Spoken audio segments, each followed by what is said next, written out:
Bom, nosso trabalho tem como tema falar sobre o arquiteto Oscar Ribeiro de Almeida Niemeyer Soares Filho. E nosso grupo é composto pelo Brandon, David, Gustavo, Henrique, Pedro e Tayla.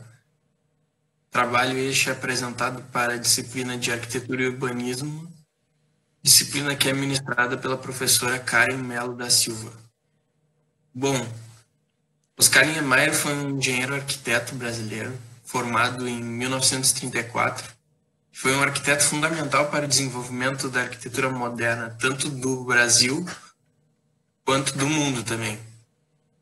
Bom, Oscar deu início na sua vida profissional no escritório de Lúcio Costa e ele teve como referência e a base do seu estilo arquitetônico influenciada pelo arquiteto Le Corbusier. Bom, Oscar teve diversos projetos, diversas obras dos seus projetos no Brasil e no mundo, e alguns dos projetos mais reconhecidos dele foram os do Conjunto da Pampulha, da sua residência na Estrada das Canoas, do Palácio da Alvorada, do Congresso Nacional, da sede do Partido Comunista Francês em Paris, do Museu de Arte Contemporânea, da Passarela do Samba, entre vários outros.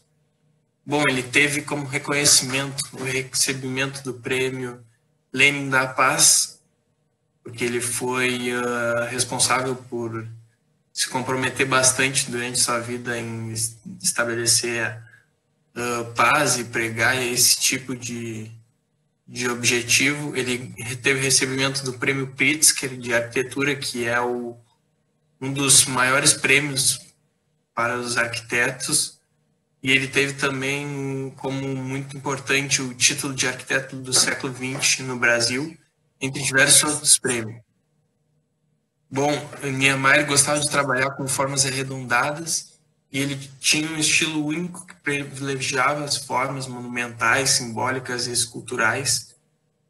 E ele utilizou desses métodos e dessa habilidade para a criação de projetos, dessa criatividade, por toda a sua vida, praticamente, até os últimos dias de vida.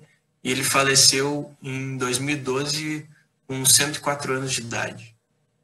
Bom, aqui temos algumas imagens de uma das suas obras mais importantes, do Conjunto da Pampulha, aqui na figura 4, que foi um projeto a pedido do então presidente não, que já foi presidente, mas no momento era prefeito da cidade de Belo Horizonte, que foi um pedido de Juscelino Kubitschek criar um bairro de lazer na Pampulha, um bairro lindo, como nenhum outro no país, um cassino, clube, igreja e restaurante, e ele cria esse projeto com uma certa audiência.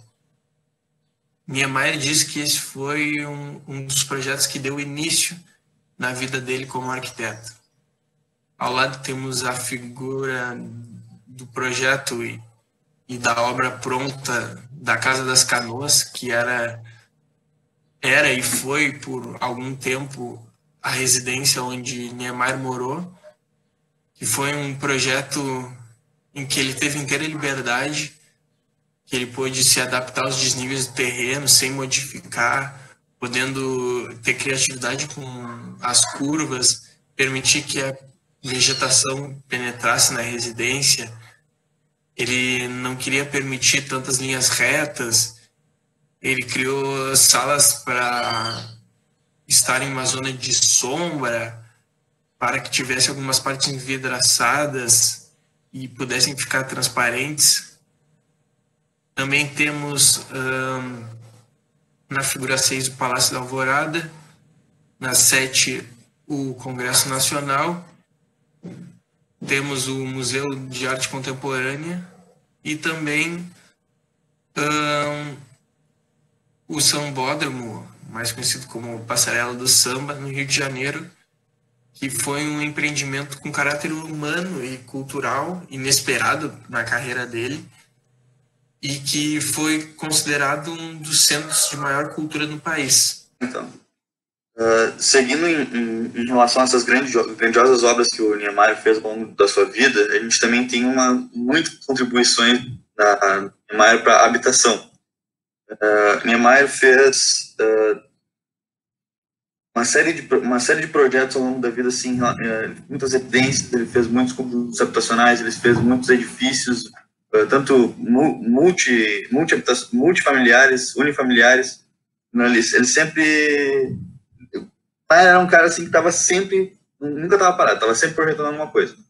Nesse sentido, ele passou por uma categoria muito grande de habitações. Ele fez tanto habitações para favorecidos, como é o caso das residências pré-fabricadas de Brasília, em que ele teve-se uma ideia inicial assim de projetar Brasília, construir os monumentos governamentais, construir as sedes, os prédios governamentais, mas teve pouca preocupação inicial em relação à habitação dos trabalhadores que trabalhariam em Brasília, das pessoas menos favorecidas que trabalhariam para toda essa entidade pública em Brasília.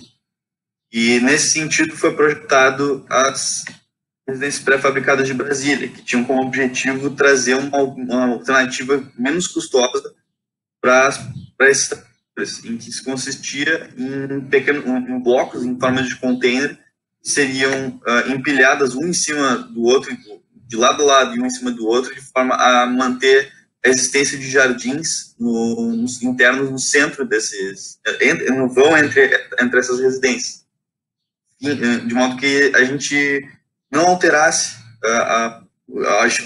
né, a vegetação, mas mantesse um pouco da vegetação nessas áreas mais marginalizadas de Brasília. Também, nesse sentido, seguindo essa lógica de não interferência da urbanização, a gente pode falar sobre o bairro Hansa, a gente pode falar sobre o conjunto habitacional Juscelino Kubitschek, a gente pode falar sobre o próprio edifício Niemeyer, no qual os dois e demais obras dele tinham como objetivo erguer-se ao chão e manter o térreo livre de qualquer edificação para não causar obstrução da visão, para a gente não ficar, para as pessoas que moram na cidade não ficarem reclusas ali aqueles grandes edifícios e poderem ver através deles. Porque os edifícios, na verdade, eles isolam as pessoas, né? Eles isolam em pequenas ilhas. As pessoas em grandes cidades acabam vivendo em uma pequena bolha ali, porque os grandes arranha-céus eles englobam as pessoas e prendem as pessoas dentro das ruas públicas. E a ideia do Niemeyer é levar esses edifícios acima do térreo justamente para manter essa área livre. Nesse sentido, isso ajudaria as pessoas a conectar umas às outras. A gente poderia também, como o Niemeyer também trouxe a ideia de diminuir a taxa de ocupação utilizada por esses edifícios, de modo a ter uma área livre, comum, para as pessoas em cada... Antes de eu dar pausa para a gente botar junto com o trabalho, acho bom tu terminar dizendo das referências, sei lá, falar, essas foram nossas referências, só para a gente botar junto, porque tem vezes que pedem na apresentação de trabalho o cara só dizer quais foram as referências, tipo, só falar, foram essas aqui, só mostra aí, e aí a gente bota junto isso, eu acho. O que tu acha? Tu não parou de gravar, então? Não, tá gravando ainda. Tá, então... Nossas referências do trabalho foram... espera, o que tu gostaria que eu falasse em questão de referência do trabalho? Não, é que, tipo, às vezes, tipo, tem uma apresentação de trabalho que eles pedem só pra tu mostrar as referências, meio que, tipo, fala assim, meio, com isso, encerramos aqui a apresentação e aqui estão em anexo as referências utilizadas para esse trabalho. E aí só mostra aí, meio assim. Entendi. Em relação ao que o Niemeyer teve em contribuição na sua habitação, seria isso. As nossas referências para o trabalho estão no anexo e podem ser vistas aqui na apresentação. A gente vai disponibilizar. Acredito que agora é o próximo... Dou a deixa para o próximo grupo fazer a apresentação deles. Bom, dando continuidade na apresentação, vamos falar agora sobre Walter Gropius. Walter Gropius foi um arquiteto e educador alemão, nascido em Berlim no dia 18 de maio de 1883. Ele é considerado um dos pioneiros da arquitetura moderna e também conhecido como o pai da Bauhaus. Bauhaus foi uma importante escola que marca até hoje a produção de design e arquitetura. Gropius vinha de família de arquitetos, que o tio-avô Martin Gropius construiu um dos principais prédios de Berlim, espaço conhecido como Martin Gropius Bau. Agora, falando sobre a carreira de Gropius, ele estudou arquitetura em Berlim e Munique durante 1903 e 1907. Durante esse período, ele também trabalhou no escritório de arquitetura e prestou serviço militar. Já em 1910, Gropius abriu seu próprio escritório de arquitetura. E em 1911, ele criou um dos primeiros e dos seus principais projetos, que foi a Fábrica Fagus, em Alphen-Line. Neste projeto, ele já evidenciava o seu estilo moderno, utilizando estruturas metálicas e vidro. Já em 1919, ele fundou a Bauhaus, considerada a primeira escola de design do mundo, mudando completamente a visão da época e trazendo a ideia moderna de que a forma das construções deveriam seguir suas funções. Gropius frisava bastante nisso, que além da estética, a estrutura também precisa ter a funcionalidade. Muitas vezes ele não visava mais na estética e sim no conjunto da obra. Ele preferia obras mais simples, porém que pudessem ser escaláveis, fossem mais funcionais. Dando sequência aqui, Gropius foi diretor da Bauhaus até 1928, porém, em 1933, a escola foi fechada pelo Partido Nazista, pois o modernismo era visto como uma ameaça a eles. O modernismo era visto como algo relacionado ao comunismo para os nazistas. Com medo de perseguições, Gropius é exilado para a Inglaterra em 1934. Já em 1937, recebe o convite da Universidade de Harvard para lecionar a disciplina de arquitetura. Em 1938, Gropius se torna diretor do departamento de arquitetura da universidade. Gropius fez diversos projetos importantes nos Estados Unidos e em todo o mundo. Ele faleceu no dia 5 de julho de 1969 na cidade de Boston, se consagrando como um dos maiores arquitetos modernistas do mundo. Agora, falando um pouquinho sobre a contribuição para o habitacional, nessa figura aqui temos a chamada Cidade de Gropius, que foi um conjunto habitacional em área verde projetado há mais de 50 anos. O arquiteto Gropius, além de construir esse edifício, ele tinha o objetivo de melhorar a situação da periferia da cidade. Era uma de suas utopias. Ou seja, para ele foi uma realização enorme poder encaixar o amor da vida dele, que seria a arquitetura, com a funcionalidade de poder ajudar diversas pessoas carentes. Foram construídos 19 mil apartamentos, abrigando mais de 50 mil pessoas. Bom, um traço interessante deste projeto é que a área verde torna um local belo, mesmo se tratando de construções simples, atendendo ao propósito de Walter Gropius. Ou seja, a forma seguindo a função. Podemos refletir também sobre a importância de Gropius para a arquitetura e o design de hoje. Podemos até refletir como seria essa arquitetura se não houvesse a escola Bauhaus e Gropius como um dos principais arquitetos modernistas. Agora o Breno vai falar um pouquinho sobre as principais obras de Gropius.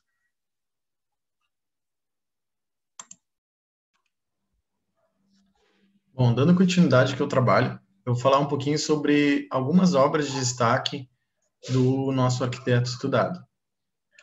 Aqui à esquerda a gente pode visualizar a primeira obra que a gente separou desse arquiteto foi a sede da escola Bauhaus, que talvez seja um dos maiores ícones da carreira dele, né? Não somente pela edificação em si, mas por tudo que a escola representou no movimento modernista alemão, né, da arquitetura e do design. Então, falando um pouco da edificação, ela é localizada em Dessau, na Alemanha, e ela possui muito das características da arquitetura do Gropius, né? Ela tem as suas cores bastante sóbrias, linhas simples, a gente pode notar a presença de vidro e as instalações são bastante extensas e retomando um pouquinho daquele conceito sobre as formas da estrutura serem funcionais, né? São 3 alas conectadas por passarelas. Outra edificação de bastante destaque na carreira dele foi a fábrica Fagus, que é uma indústria calçadista da Alemanha também, localizada em Alfred, Hannover. Por que ela tem destaque? Porque ela foi uma das primeiras obras do Gropius na carreira dele, depois que ele se formou, e ela foi bem revolucionária na época para uma edificação industrial. Então a gente pode notar aqui a fachada bem ao estilo modernista, com bastante uso do vidro para fazer essa comunicação do interior com o exterior, oferecendo bastante iluminação e espaço para os ocupantes. Agora falando um pouco sobre o habitacional, algumas obras habitacionais dele. Primeiro a gente separou aqui a Casa Gropius, que foi a primeira edificação residencial que ele construiu nos Estados Unidos depois que ele saiu da Alemanha. E é a casa onde ele residiu, né? A casa dele que ele construiu. A gente pode notar bastante da arquitetura dele, né, modernista, e na época foi um destaque na comunidade americana que não partilhava ainda do estilo arquitetônico que ele pregava, né? A gente pode notar que tem formas simétricas também, né, uma estética bem simples e funcional e a presença de formas geométricas. Essa edificação foi declarada Patrimônio Histórico Nacional nos Estados Unidos em 2000. Está localizada em Lincoln, Estados Unidos. A segunda obra residencial que a gente separou aqui é a Casa de Josephine, que foi a primeira obra encomendada ao arquiteto nos Estados Unidos, quando ele começou a ganhar um pouquinho mais de evidência no continente americano. Ele teve essa obra encomendada e foi a primeira. Ela está localizada nos Estados Unidos, em Colset, que é uma região litorânea, né? E, pensando nisso, ele utilizou materiais locais e valorizou bastante a questão da vista para o oceano, né? Então, ela é formada basicamente numa linha em L, né? Bastante uso do vidro também. E por último, a gente separou a Casa dos Mestres, que era o complexo ali habitacional onde os mestres da Bauhaus moravam. É também localizada em Dessau, ela ficava a pouco caminho de distância dali, da escola, e eram 3 pares de casas geminadas, né, independentes, e uma casa independente que onde o Gropius morava, que era a casa do diretor. A gente pode também notar bastante da arquitetura dele, né? as cores bem sóbrias e claras, sem muita ornamentação como decoração, né? Tudo muito simples. E amplas dimensões, né? E algumas estruturas cúbicas em evidência, né? Então, mais ou menos foi esse apunhado de algumas obras para destacar os conceitos arquitetônicos do Gropius. Aqui embaixo a gente tem algumas referências do nosso trabalho. E é isso, parte do Gropius. Muito obrigado. Chega o nosso último arquiteto, o famoso arquiteto franco-suíço Le Corbusier, que eu e a Tyler vamos apresentar um pouquinho para vocês. Então é isso, a gente vai ter uma pequena biografia no início, depois a gente vai passar para um pequeno histórico das obras do arquiteto. No final a gente vai trabalhar um pouco com as principais contribuições do arquiteto para a arquitetura moderna e para a arquitetura contemporânea, né? Então era isso, e aproveitem a apresentação. Bom, Le Corbusier se chamava Charles-Édouard Jeanneret. Ele nasceu em 1887, na cidade suíça de La Chaux-de-Fonds. Ele era filho de um escultor de caixas de relógios e de uma professora de música. Ele começou a estudar a carreira no mundo das artes com uns 15 anos, estudando os ofícios de seu pai. Mas quando ele tinha 18 anos, o seu professor de História da Arte viu potencial nele para ser um arquiteto. Então, em 1905, ele projeta sua primeira obra, em conjunto com o arquiteto René Chapelaz. O jovem Corbusier viajou por toda a Europa entre 1907 e 1911. Ele passou por várias cidades, dentre elas Atenas, Veneza, Viena, Munique. E, enquanto isso, ele trabalhava também brevemente em vários escritórios de arquitetura. Durante essas viagens, ele encontrou muitas referências que ficaram presentes nas suas futuras obras. Ele estudou muito os lugares que ele teve para consolidar as suas ideias que vão ser mostradas mais adiante. Em 1912, ele voltou para sua cidade natal e abriu seu próprio escritório de arquitetura.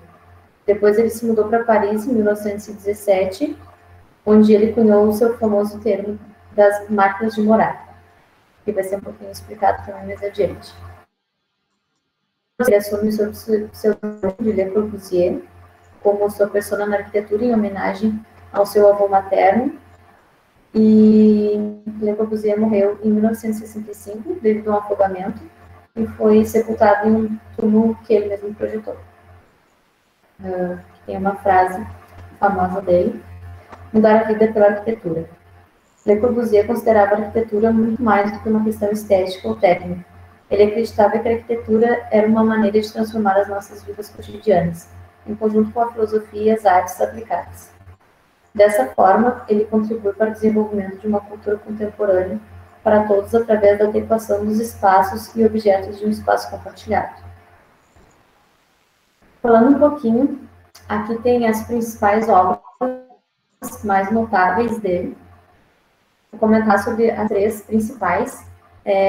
O projeto da Ville Radieuse, que foi uma proposta feita em uma cidade na Europa em 1924, onde tinha toda a função, tinha prédios comerciais, área industrial, área de lazer, residencial, e toda uma área natural também entre os prédios e uma área reservada somente para isso.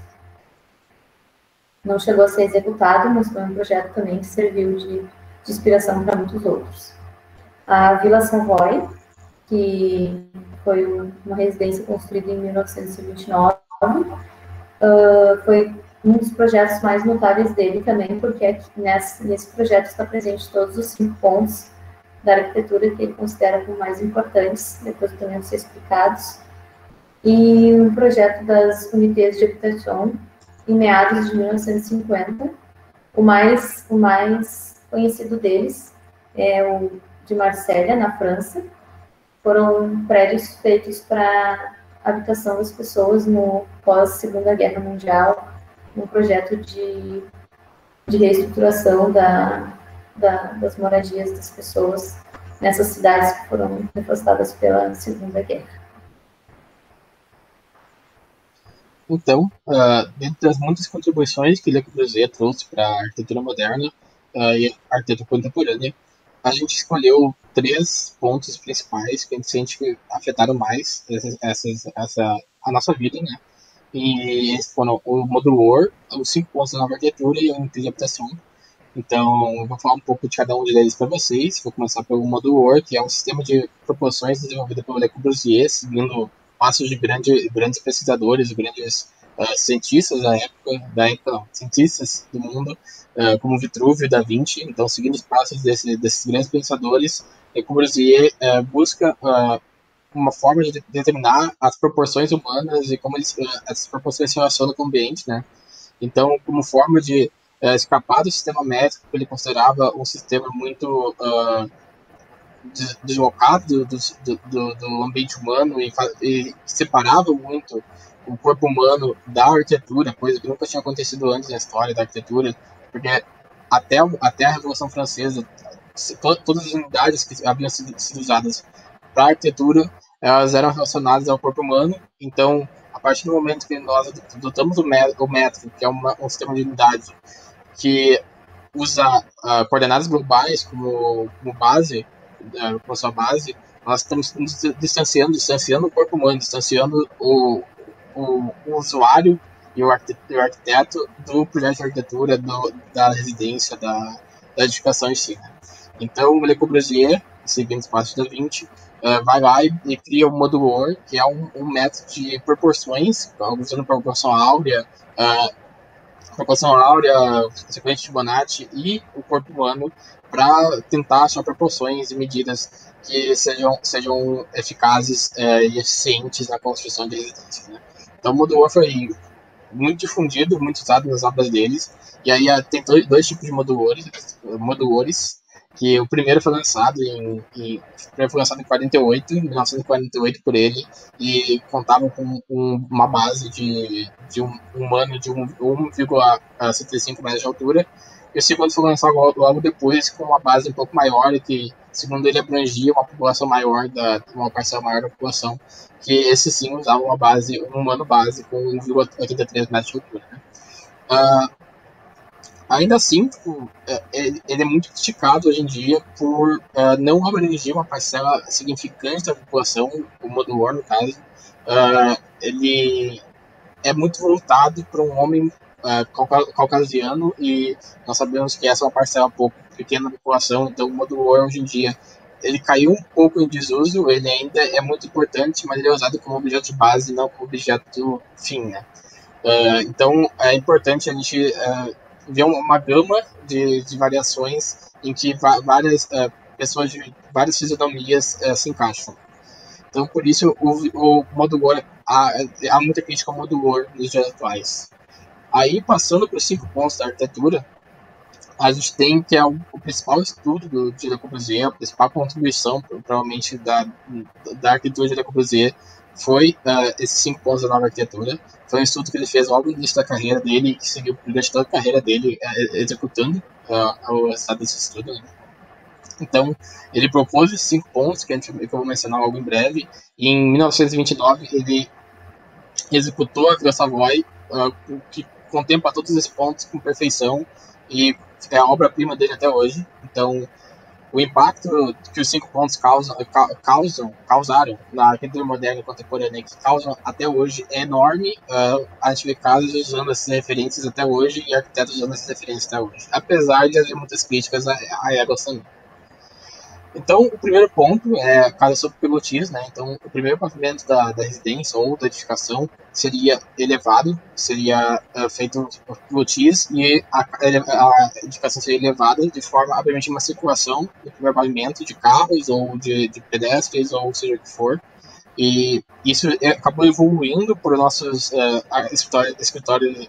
prédios ou prédios comerciais hoje em dia, ou prédios residenciais, onde o estacionamento fica embaixo do prédio, né, e sobe para chegar nas residências ou escritórios.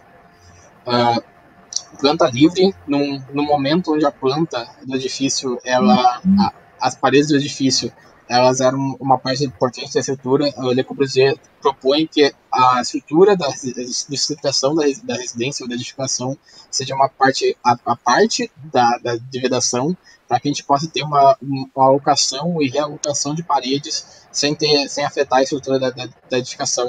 Então, a partir disso, a gente surgem vãos muito maiores de residências e a gente tem espaços livres muito maiores. Aí a gente tem a fachada livre, que também segue o mesmo princípio, separando a estrutura de sustentação da estrutura de vedação.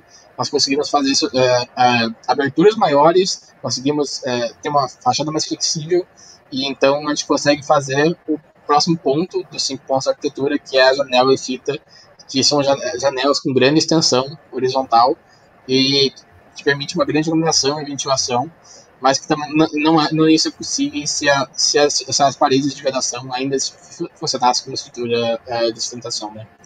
E o jardim terraço, que é o último ponto, que é visando o aproveitamento máximo do espaço, visando o aproveitamento até da cobertura da edificação, como algo que seja o uso do usuário, que tenha uma utilidade para o usuário, né?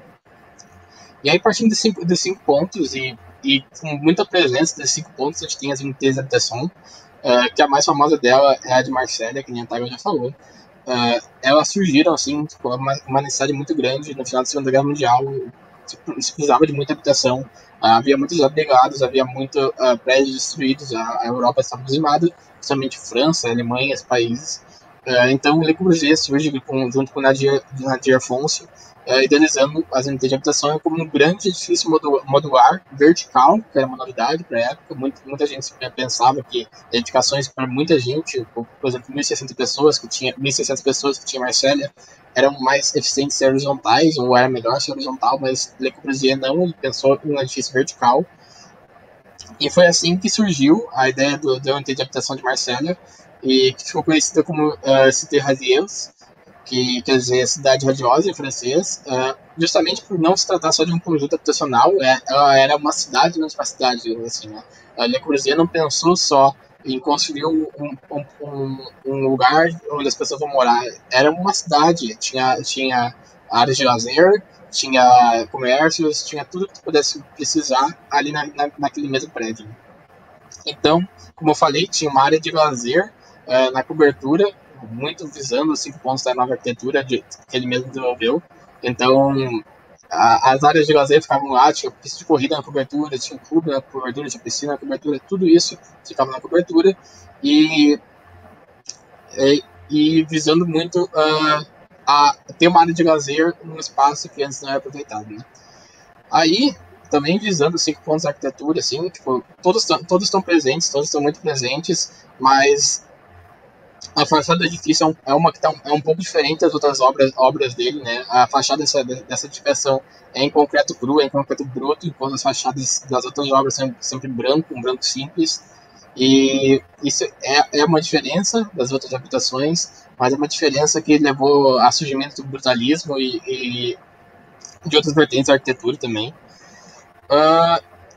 E também porque o concreto era um produto muito abundante na Europa pós-guerra, né? E aí, a gente tem também que Le Corbusier dizia que as células de moral onde as pessoas moravam, botar uma célula numa unidade de habitação é a mesma coisa que botar uma garrafa de vinho numa adega, porque a planta era tão aberta que era só tu encaixar ali a célula e estava pronta a célula de habitação, né? Então era muito, muito flexível a planta das unidades de habitação. Por fim, assim, tipo, é importante comentar que tinha muita o Le Corbusier projetou tudo, toda a edificação, também projetou muitos equipamentos que iam dentro das células para sempre cumprir a ideia da máquina de morar, né? Ser mais eficiente e permitir a maior liberdade e a maior circulação possível. Então, com isso sempre em mente. E, por fim, a unidade de Marsella foi a primeira unidade que Le Corbusier, a primeira grande obra de Le Corbusier em que se preocupou com o conforto ambiental dos usuários. Então ele aplicou várias técnicas como quebra-sóis ou como ventilação cruzada para melhorar esse conforto ambiental dos usuários, né? Então isso encerra o nosso comentário sobre Le Corbusier. Abaixo tem um pouco das referências Mas isso encerra o nosso comentário sobre Le Corbusier.